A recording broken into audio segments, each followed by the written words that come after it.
Hello guys, in this video I'm going to show you how to adjust contrast in CapCut, but first I wanted to tell you that don't forget to subscribe, because at 100,000 subscribers I'm going to show you my whole YouTube revenue statistics and growth strategy, how you can make money online. So let's jump into it. First, open the app.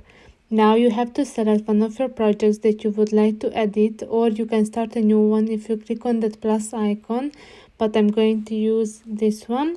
And now at the bottom of the screen you should see the first option is edit. Click on it, scroll to the right, and you should see the adjust option. Click on it, and the second option is contrast, and here you can change the contrast of your video or image, and you can reset it if you do not want to apply it at all, or you can see that there is the apply to all option. So if you click on it, it will be applied to all your clips.